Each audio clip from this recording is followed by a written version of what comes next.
All right, first rule of the channel: we not talk about the channel. Second rule of the channel: this is not legal advice. So, I did see on Sunday, I think Adam Schefter tweeted out that we're 10 weekends away from kickoff in football. So I did shoot out my first strategy email to my co-manager in my main money league, the high stakes league. Does look like we're going to have to be somewhat aggressive for quarterback and tight end. Running backs very interesting. A lot of wide receivers that are going to be going on out there to be able to shop on this year. There's going to be a lot of stuff coming on with camp. I think the Chargers are the first ones that they report on the 12th for rookies, and then most of your teams are going to be reporting with veterans on the 22nd. And then it's all that like camp battles and hype trains and injuries, trades, and surprise cuts. They're going to be moving ADP up and down the line. Like every time somebody makes that one-handed catch, someone's price is going to go up or down. Not really interested in all that stuff. It's trying to parse out like where guys are going to go.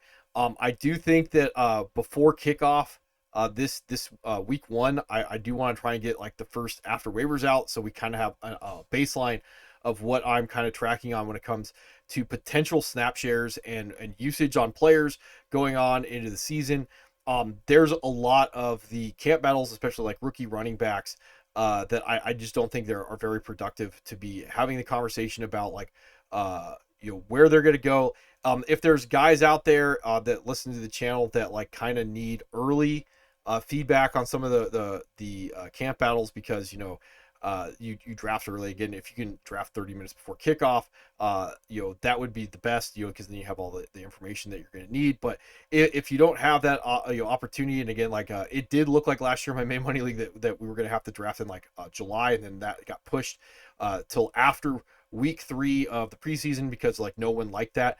But if you're in that spot, like drop that in the comments and we can maybe see what we can do for you. But otherwise, like you just kind of gotta wait and see how things work out down the line. But I am tracking a lot of stuff. I did want to after doing the first scrub, I did want to kind of talk about some of the stuff that I would be tracking on versus ADP at this point. I was looking at Fantasy Pros. I'm just not going to really be bringing that up right now.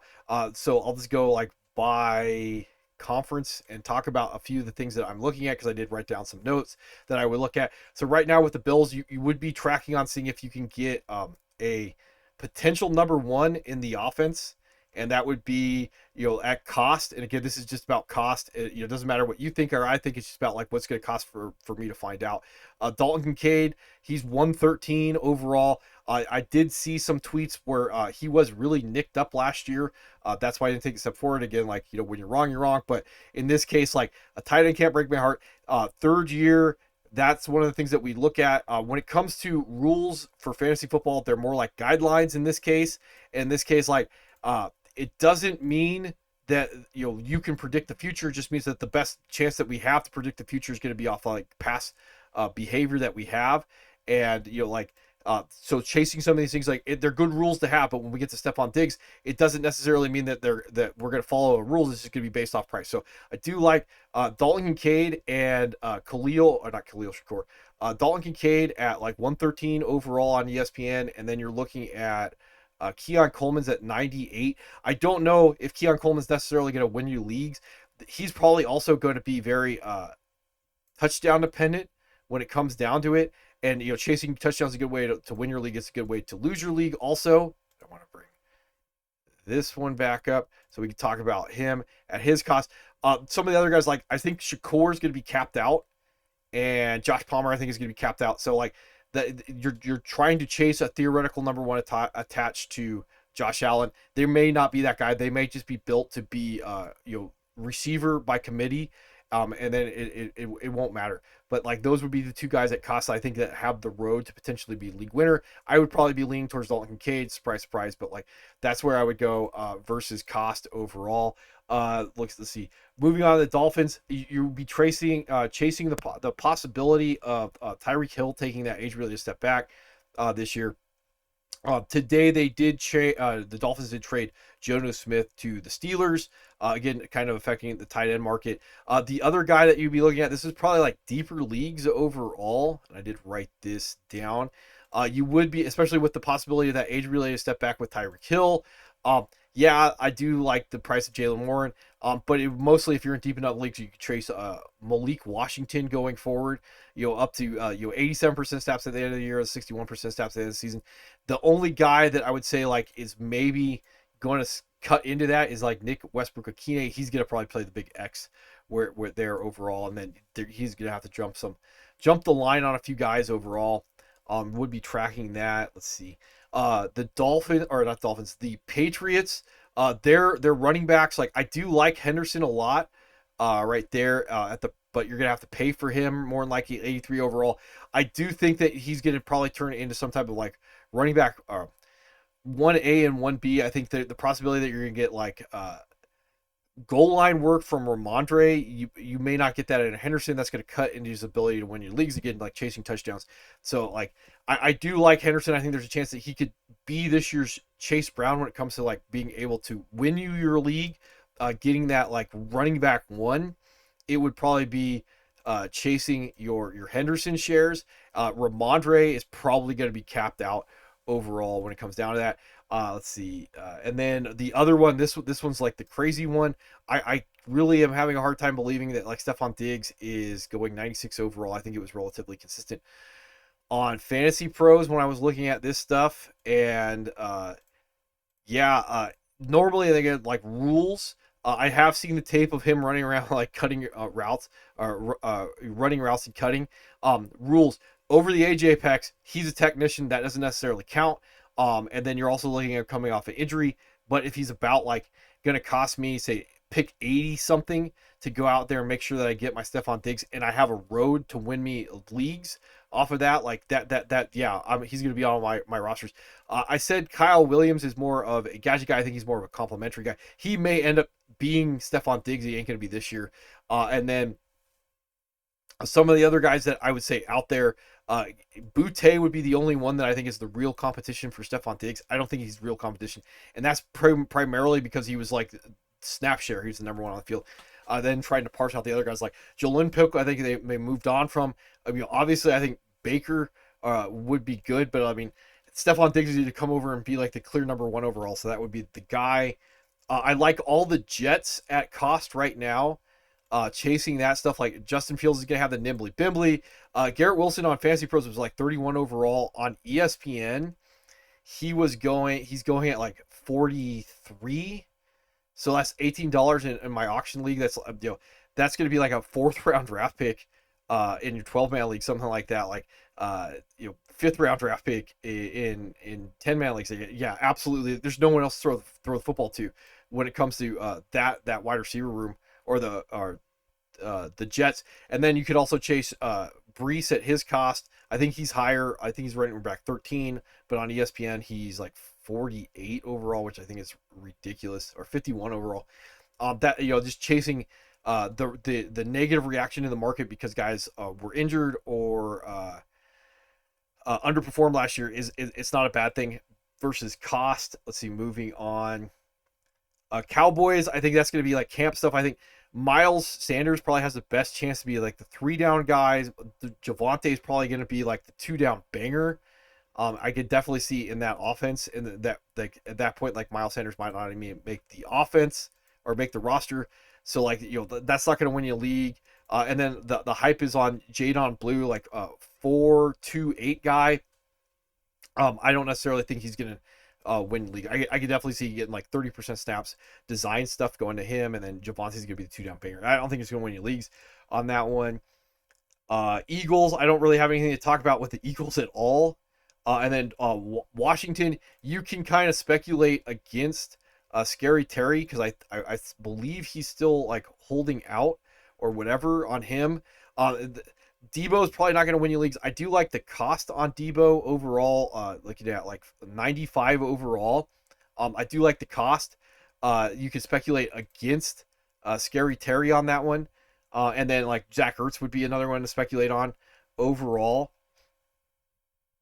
Let's see. Ravens, on this one, I would just say like you're looking at cheapest available because they're going to be a good offense. Yeah. There's not a lot to say about them. The Bengals, I don't have a lot to say about. They did pay Gesicki $8.5 million. I don't think he's going to necessarily be that guy in that offense because like he's definitely going to be the wide or the number 3, or at best he's going to be the number 3. But again, they paid him $8.5 million. He's not going to be on the field enough. But like when you're looking at the possibility of like 12, 10 targets, he did flirt with that at other points in the season. That's going to be interesting versus cost. If you talk about like this year's Jonnu Smith, being able to guess that guy, and then he's like 206, 22 overall. I probably wouldn't be chasing him with your roster, but like we could talk about like can we predict that ahead of time? When it comes to the Browns, you're looking at the possibility of where's it at? Cedric Tillman 133 overall. Bring them up. Cedric Tillman at cost at 133, or Jerry Jeudy probably being somewhere like between I think a 5th and a 7th round draft pick. And then Cedric Tillman when he was healthy, if you're going to get like full like gunslinger Joe Flacco attached to this offense, or Kenny Pickett, yeah, you might get like double digit targets like Cedric Tillman playing the X, or Jerry Jeudy playing like the Z slot. Probably would go cheaper on that one if you want to be chasing that. I don't know how much I really want to chase that. And then you're also looking at like Njoku, and then Judkins, may not end up being anything more than like a number or a 2 down guy because they're going to still have like Jerome Ford in there, and that's just going to be a matter of cost. If you get that one right, you could win leagues like 52 overall. I think he's a little bit higher on your fantasy pros. Steelers, it's going to be Caleb Johnson versus Jalen Warren. I do like Jalen Warren more at cost because I did look up like the guy who couldn't pass block in the draft was Caleb Johnson in this one. So like I do like Jalen Warren. You're probably going to have to like spend like 80, pick 80 or something to go up and get your Jalen Warren. I think Caleb Johnson is a little bit higher. Again, 2 down guy. Caleb Johnson with goal line, versus cost versus your possibility of getting like the league winner in Jalen Warren. And again, like I could see that Caleb Johnson, 3rd round draft pick, is going to get a certain amount of run. It just depends like who's going to get the better usage versus the cost that you're going to put into him. I'm not particularly high on any of that. Bears, if you're going to bet on the Bears taking that step forward, I would probably go with, where's it at? Going Rome right now. And I talk about this like in the draft video. I wouldn't trust Loveland right now. With the wide receiver room, the inconsistency of the offense, Cole Kmet's going to be there. If you want to be chasing Rome at 64 overall versus like DJ Moore at 45 to get that usage flop. The other one in your deeper leagues, to be speculated on Roshan, the goal line work taking over for like Swift. That might be like camp stuff. That's like that you're going to be hoping on that one. I do like Montgomery for the Lions at his cost. Again, like shake and bake RB2, attached to a good offense with league winning upside. If Gibbs goes down on that one, the Packers wide receivers, if you're going to be guessing on them, if you're going to be speculating on the Packers wide receivers right now, probably would be Jaden Reed at his cost because of like Christian Watson's going to be coming off the knees. Dobbs is going to be starting. I don't really care about Golden because I think there's like redundancy. Like maybe Golden, he would end up playing like the Z slot, stay on the field a little bit more. And then, with Christian Watson, the knee, and Jane Daniels being like the lower snap share because he's going to hover around like 60% snaps. Do like Jaden Reed, and it's going to be the cost. Jaden Reed's going about 100 overall on ESPN right now. I think Golden's going 79. I would probably be betting on Jaden Reed if you're going to be putting him in your cart overall. Don't like the situation at all when it comes to the wide receiver rooms, just like last year. There's too many mouths to feed. Do really like your JJ McCarthy shares because you're looking at like Sam Darnold with a little bit more nimbly bimbly at cost when it comes down to JJ McCarthy. So on ESPN, he's quarterback 18. I do like that if you're going to be punting. And if you're not going to be going up on your Josh Allens, your Lamar Jackson, your Jaden Daniels, and your Jalen Hurts, I probably would be punting the position instead of trying to go after like Joe Burrow or Baker May throwing 40 touchdowns. Patrick Mahomes finally not disappointing you in fantasy football. Drake May or Bo Nix is probably a good punt. A lot of these guys are going to be good punts if you're going to be like going the opposite direction with like your Justin Fields, your Drake Mays, and your JJ McCarthy on that one. And then with the right now with the backfield for the Vikings, You're looking at uh, Aaron Jones, and they went out and they traded for, where's he at? Uh, Jordan Mason. So that may end up being like a 1A 1B like situation when it comes down to those two guys. I probably would still like Aaron Jones, but you may end up getting uh, the goal line work going to Jordan Mason. Not something I would really be wanting to bet on outside of getting lucky with an injury. I don't have anything to say about the Texans. I did see a lot of stuff that they may be building the offense, the passing game around Ty Warren. With the Colts, the problem with that is like we don't know who the quarterback's going to be, and it doesn't really matter who the quarterback is going to be for the Colts.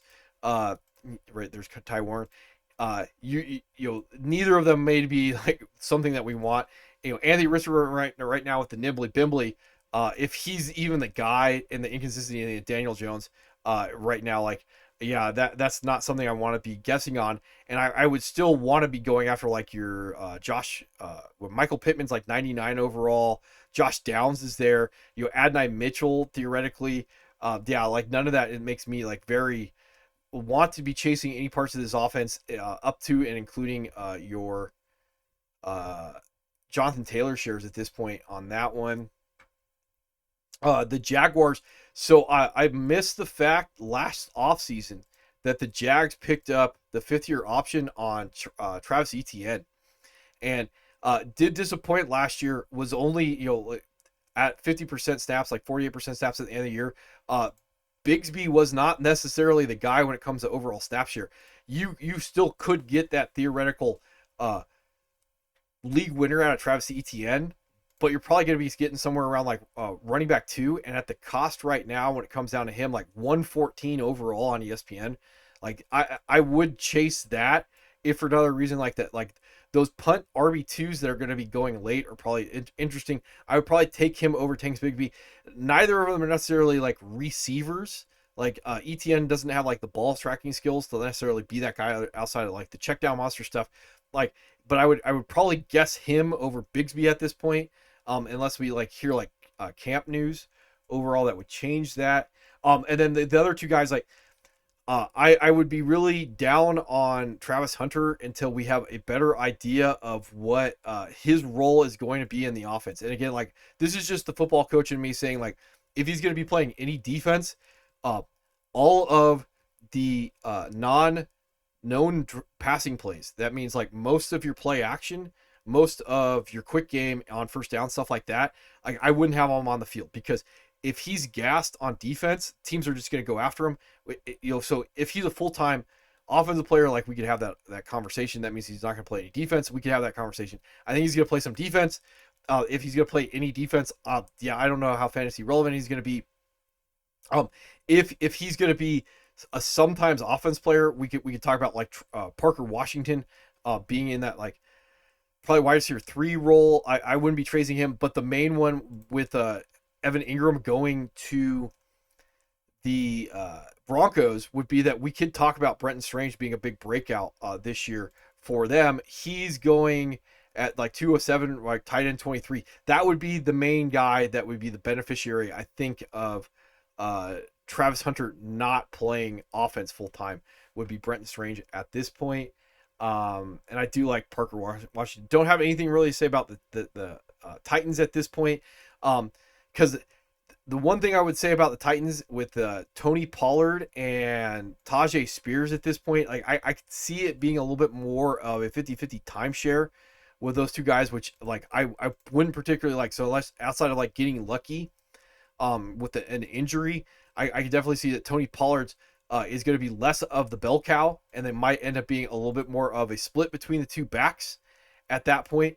And then it becomes this issue of like price shopping if you're in a deep enough league that you can chase kind of a capped out guy unless you get lucky with your injury shares. The Broncos, I mean, the one guy I would kind of really be interested in at this point is just RJ Henry, and I don't really love the price of him. I would say that like we could talk about like Henry and the similarity to like Alvin Kamara in the offense when Kamara was a rookie way back here when he was a rookie and he went to that backfield with Adrian Pearson and Mark Ingram, and no one thought he was going to be able to win leagues, and he's uh, third overall primarily because he gets the good work. He gets 100 targets out of the backfield, and then he gets eight red zone, or he gets eight rushing touchdowns. Like that, I can see that occurring. I don't like the cost as much when it comes to Henry, but I could definitely see that being more or less the role. Like they're not the same player, but I could see that being the role in the offense when it comes down to Henry. Where's this one at? Right here. I could see that occurring, and then they brought in Dobbins to be like the thumper. And I was not particularly impressed with Dobbins physically last year. He's still good at football, on that one. So like that would be the one thing. And if you want to be chasing like your RB2s when it comes to Dobbins, like 103 overall on that one, like probably cost wise, I would be a little bit more interested in that one. And then let's see, moving on. Pacheco for the Chiefs. He is going, where's he at? 85 overall. And I imagine this has to do with how crowded the backfield is. But before the injury, you're looking at like 70% snaps with Pacheco.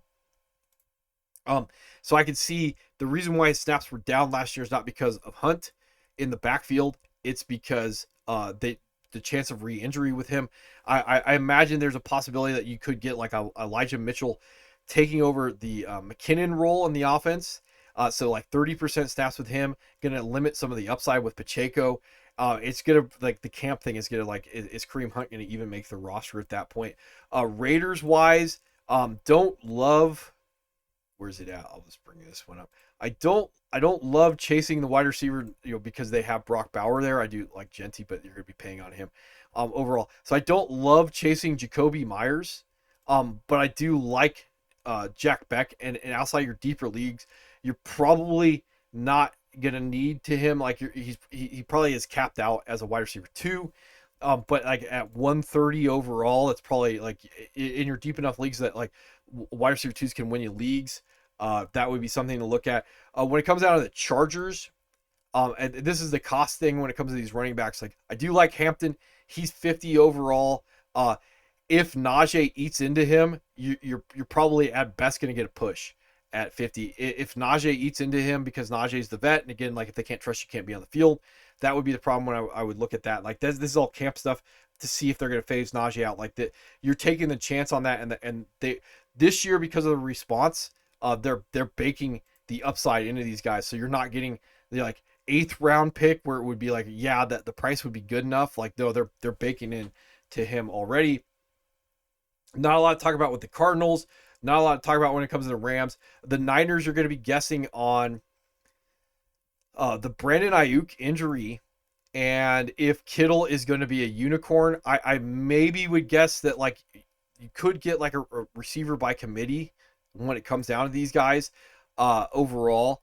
And then it's just like, because who knows when like Brandon Ayuk is going to be back. Like I think he tore it in like week 7. So like they could shut him down like Jonathan, instead of like the re-injury with Jonathan Burks. So like he could be like week 12 before we even see him on the field at this point. And then you're guessing at like Ricky Pearsall. I like Ricky Pearsall a lot. His cost, I think 61 overall was Juwan Jennings on Fantasy Pros, and Jennings is going higher. So I would bet on Pearsall at this point. I think he's like 97. I would bet on Pearsall, and then like can he sustain it once Ayuk comes back? That would be the question. Because the other one would be going after Jennings. If you're going to be trying to get a piece of that, like there is that vacated opportunity we can talk about. And there's going to be a lot of guys that are going to just go spend on Kittle. Kittle may not be that unicorn. They may not build the offense around him. I may be Ricky Pearsall. I think Ricky Pearsall is a better football player than Juwan Jennings is. That's why I would do that when it comes down to that. But you got to build your roster and your expectations with Jennings the right way on that one. And then the other one is like Isaac Garriendo is probably the insurance policy of all insurance policies that like probably should be snatched up. He's like 150, I think, on ESPN. So like even if there isn't an injury to CMC this year, you're looking at, where's CMC? You're looking at the possibility that like there is a decline with Christian McCaffrey, and you could still sneak in some type of low level desperation are running back with Gary Endo on a week to week basis. Like they moved Jordan Mason and Elijah Mitchell, and then they're going with Gary Endo. So like that at the price of that, like that would be on my short list to get a hold of him. I don't have a lot to say about the Seahawks at this point, going on the season. So like right now, I'm definitely tracking your Stephon Diggs. I think should be drafted. Like that should be a target for me in all my leagues that I would be looking at him.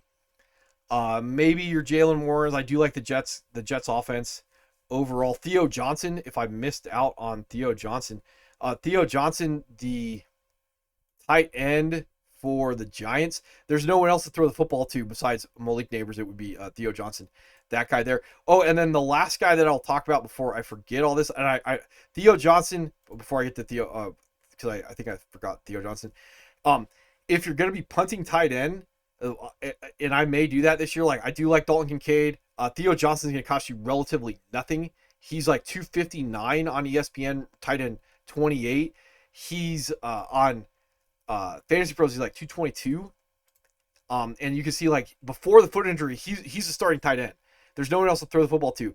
Then we're starting to get the numbers that we like as tight ends, like six targets a game, and then it just becomes an issue: is can he get enough red zone opportunity to jump into that category? Like, yeah, this is another of the easy smash ones. Theo Johnson to go along with Stephon Diggs. If you're gonna be chasing those tight end numbers, let's see, and then the last one.